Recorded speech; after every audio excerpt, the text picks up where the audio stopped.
Fala pessoal, bem-vindos e bem-vindas às nossas aulas de História Geral. Hoje eu vou dar uma aula introdutória para vocês, para a gente tentar entender um pouquinho qual é a função da história, quem são os autores de referência nesse estudo e, é claro, desfazer algumas noções que podem ter sido pré-concebidas por vocês ao longo de todo esse tempo que vocês são expostos ao nosso aprendizado histórico. Então, o primeiro ponto importante, né?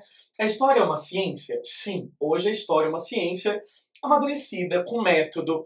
A gente tenta buscar a verdade histórica através da documentação. E a gente vai falar disso no finalzinho da aula.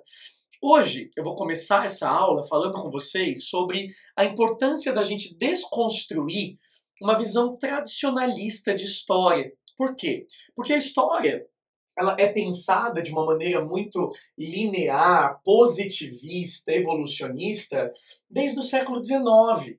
Então, no século XIX, quando a história começa a ganhar um status de ciência, a gente começa a perceber claramente que a visão histórica é uma visão que, muitas vezes, era condensada numa espécie de uma linha do tempo.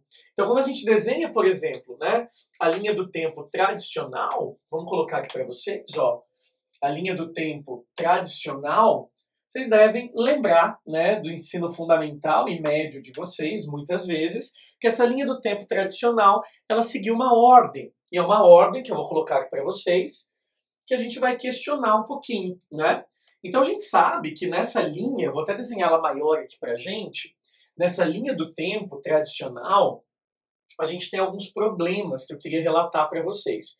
Então as marcações são mais ou menos as seguintes, né? Percebam que tem um caráter de evolução, percebam que tem uma linha ascendente aqui, né? Então existe um caráter positivo.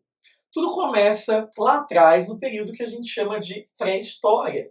A pré-história, né? E esse termo a gente vai questionar também, a gente prefere utilizar, né, o termo história pré-literária no nosso curso, mas o que eles chamavam de pré-história seria um momento que iria de 200 mil anos antes de Cristo, vamos colocar aqui, 200 mil anos antes de Cristo, até aproximadamente, vamos fechar aqui, até mais ou menos 4.000 antes de Cristo, né? Então, de 200 mil anos antes de Cristo até 4.000 antes de Cristo, o que acontece em 4.000? 4.000 existe a invenção da escrita. Então, com a invenção da escrita, a gente superou a fase da pré-história. Então, a escrita ela é super importante nessa visão tradicional de história, porque ela é o ponto de partida para a chamada Idade Antiga. Então, deixa eu colocar aqui para vocês. A Idade Antiga, agora eu vou colocar embaixo a datinha, ela iria, né, de 4.000 antes de Cristo, com a invenção da escrita, até aproximadamente, vamos colocar aqui embaixo, até 476 depois de Cristo. A gente não coloca o DC, né? Então a gente já, quando não coloca nada na frente, é depois de Cristo. Então o que aconteceu em 476 depois de Cristo? A queda do Império Romano no Ocidente, a queda de Roma. A queda de Roma é um marco. Com a queda de Roma começa o que a gente chama de Idade Média.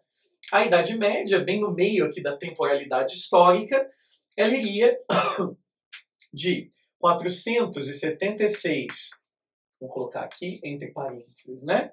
476 depois de Cristo até 1453 depois de Cristo, ou seja, essa temporalidade que a gente chama de Idade Média vai da queda do Império Romano até a queda de Constantinopla, a tomada de Constantinopla pelos turcos.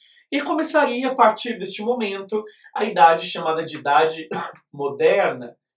A Idade Moderna, muito marcada pelas revoluções europeias, teria ido de 1453 até a Revolução Francesa, 1789.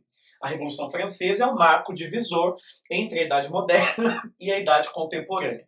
E para a gente finalizar aqui, né, a gente colocaria para vocês, no topo desse processo, a chamada Idade Contemporânea, cuja marcação de tempo iria, né, nada mais nada menos do que de 1789, Revolução Francesa, até os dias atuais, tá?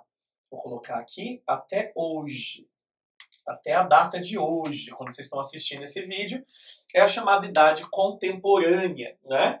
Então é interessante pensar que até a atualidade a gente está vivendo, né, em várias fases demarcadas pela história. Dá uma printadinha aí, porque a gente vai mexer nisso daqui agora, ó. A idade contemporânea, peraí, antes do print, coloca aí um A, né? Esqueci do Azinho aqui. Dá uma printadinha. A idade contemporânea é na qual a gente se encontra. Ela teria começado na Revolução Francesa. A Idade Moderna, queda de Constantinopla, até a Revolução Francesa. Idade Média, 476, queda de Roma, até a queda de Constantinopla. A Idade Antiga começa com a invenção da escrita, até 476, com a queda do Império Romano. Tudo para trás é pré-história. Bom, problemas, tá? Dá uma olhadinha nessa linha mais uma vez e ache para mim problemas. Acho que grande parte dos alunos precisa aprender a fazer uma crítica a isso daqui, e é para isso que essa aula serve. Essa linha do tempo que vocês vão ver em materiais didáticos, em perfis da internet, em sites do YouTube, né, em páginas, enfim, páginas diversas, vocês vão perceber claramente que essa linha do tempo, ela é uma visão evolucionista, positivista, que prioriza movimentos europeus na sua maioria e, portanto, né, ela é uma visão etnocêntrica de história. Talvez a história ela não evolua numa linha. Talvez a história seja cheia de idas e vindas, retrocessos ainda maiores no futuro do que a gente tem hoje em dia. Já imaginaram isso? Já imaginaram que essa visão europeia, eurocêntrica, que coloca a Europa no centro de toda a discussão histórica, é uma visão preconceituosa. Por isso, meus amores, aprendam a desconstruir essa visão. Vamos fazer as críticas aqui a essa linha do tempo tradicional. Vamos lá. Vamos colocar algumas coisinhas aqui na lousa. Primeiro ponto, né? Essa visão tradicional, ela é uma visão positivista. É preciso questionar essa visão. Então anotem aí, é preciso questionar criticamente a visão positivista da história. Positivista e evolucionista da história. A história ela não vai acontecendo como um acúmulo de eventos. A história ela tem rupturas e continuidades, né? E por quê? Porque essa visão evolucionista ela é uma visão eurocêntrica. Então é o caráter eurocêntrico que coloca a Europa num pedestal, a Europa no centro das discussões. Ele é preconceituoso, ele desconsidera as demais civilizações ou, vamos colocar aqui, ou as inferioriza. Tá? Esse é um grande problema que a gente tem, a inferiorização. Vocês já imaginaram isso? Né? As civilizações orientais, gente, que a gente vai ter uma aula só sobre elas, elas são extremamente complexas. Só que aí o foco principal geralmente é onde? Grécia e Roma. Né? Até mesmo na universidade, eu fiz USP, né? Eu fiz História na USP. Na USP mesmo, eu não tive cursos que foram oferecidos para mim ao longo da minha graduação, a gente não teve História Oriental. Eu fui ter História Oriental no departamento de Arqueologia. História africana, a gente tem, mas sempre do ponto de vista do europeu, do colonizador, né? Daquele que faz a história vista de cima. Então esse é um ponto importante para vocês printarem, né? O caráter eurocêntrico, que coloca a Europa no centro das análises, das discussões, desconsidera as demais civilizações ou as inferioriza. E essa inferiorização ela é preconceituosa. Já imaginou?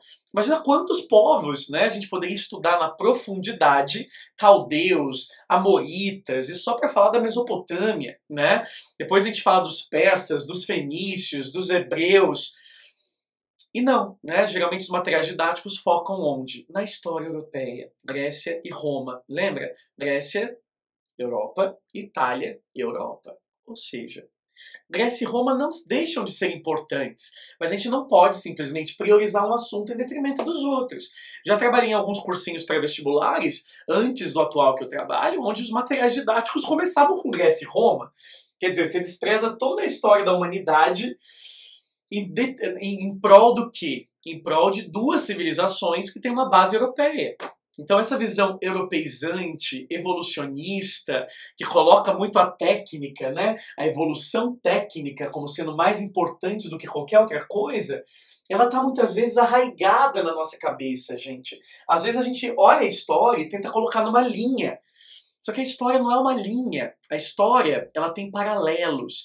A história tem correspondências. A história tem rupturas e permanências no meio desse processo. Por isso eu sempre falo para os alunos nessa aula, a gente precisa aprender a desconstruir algumas coisas na nossa cabeça. Outro elemento que eu vou discutir com vocês no próximo bloquinho nosso, a relação entre história e memória. Como acontece o trabalho do historiador? Vou deixar um texto para vocês disponível na plataforma, para vocês estudarem esse texto do Mark Bloch, Apologia da História, onde ele fala do papel do historiador, que a história ela não é a ciência do passado. A gente volta para o passado com as inquietações do presente. A história, na verdade, ela é muito moldada pelas nossas inquietações atuais. Tanto é que quando a gente percebe crises na democracia, a gente volta a estudar a democracia grega, a gente volta a estudar formas de democracia indiretas, para tentar entender o que está acontecendo hoje. Então a história não é uma ciência do passado, ela é uma ciência que tenta entender, né, as nossas inquietações presentes e, portanto, ela tem que ter método, ela tem que ter regras, e é por isso que no próximo bloco a gente vai diferenciar memória de história e, o mais importante, trazer um conceito para vocês evitarem ao máximo nas aulas: anacronismo. Então no próximo bloco a gente vê os conceitos mais importantes dessa aula.